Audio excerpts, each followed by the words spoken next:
दोस्तों, इस्लाम धर्म में रमजान के महीने को सबसे पाक माना जाता है।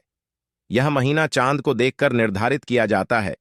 रमजान का पाक महीना इस्लामिक कैलेंडर के अनुसार 9वां महीना होता है। इसे माह-ए-रमजान भी कहा जाता है। यह महीना सभी मुसलमानों के लिए बेहद खास माना जाता है। ऐसे में चलिए जानते हैं, इस साल रमजान के पाक महीने की शुरुआत कब से हो रही है और पहला रोजा कब रखा जाएगा। कब रखा जाएगा पहला रोजा? रमजान का महीना चांद को देखकर निर्धारित किया जाता है। सबसे पहले सऊदी अरब में रमजान का चांद दिखाई देता है। यदि सऊदी अरब में रमजान का चांद आज यानी 10 मार्च को दिखाई देता है, तो वहां पहला रोजा 11 मार्च को रखा जाएगा।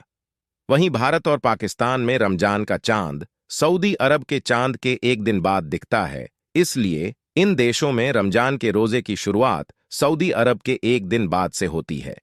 ऐसे में भारत में इस साल रमजान की शुरुआत 11 या 12 मार्च से होने की उम्मीद है। रमजान के दौरान रोजा रखने के नियम। रोजा रखने का मतलब सिर्फ भूखे प्यासे रहना नहीं है, बल्कि आंख, कान और जीभ का भी रोजा रखा जाता है।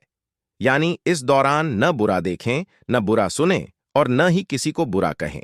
साथ ही इस बात का भी ध्यान रखें कि आपके द्वारा बोली गई बातों से किसी की भावनाओं पर ठेस न पहुंचे। रमजान के महीने में कुरान पढ़ने का अलग ही महत्व होता है। हर दिन की नमाज के अलावा रमजान में रात के वक्त एक विशेष नमाज भी पढ़ी जाती है, जिसे तरावीह कहते हैं। रमजान का महत्व। रमजान का रोजा 29 या 30 दिनों का होता है। इस्लाम धर्म में बताया गया है कि रमजान के दौरान रोजा रखने से अल्लाह खुश होते हैं और सभी दुआएं कबूल करते हैं। ऐसी मान्यता है कि इस महीने की गई इबादत का फल बाकी महीनों के मुकाबले 70 गुना अधिक मिलता है। चांद के दिखने के बाद से ही मुस्लिम समुदाय के लोग सूरज के निकलने से पहले सहरी खाकर इबादतों का सिलसिला शुरू कर देते हैं। सूरज निकलने से पहले खाए गए खाने को सहरी कहा जाता है और सूरज ढलने के बाद रोजा खोलने को इफ्तार कहा जाता है। क्या है सहरी? रोजे की शुरुआत सुबह सूरज निकलने से पहले फज्र की अजान के साथ होती है। इस समय सहरी ली जाती है। रमजान माह में रोजाना सूर्य उगने से पहले खाना खाया जाता है।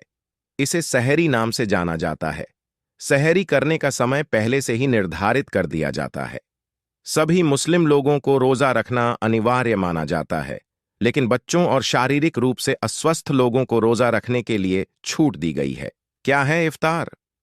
दिन भर बिना खाए पिए रोजा रखने के बाद शाम को नमाज पढ़ी जाती है और खजूर खाकर रोजा खोला जाता है।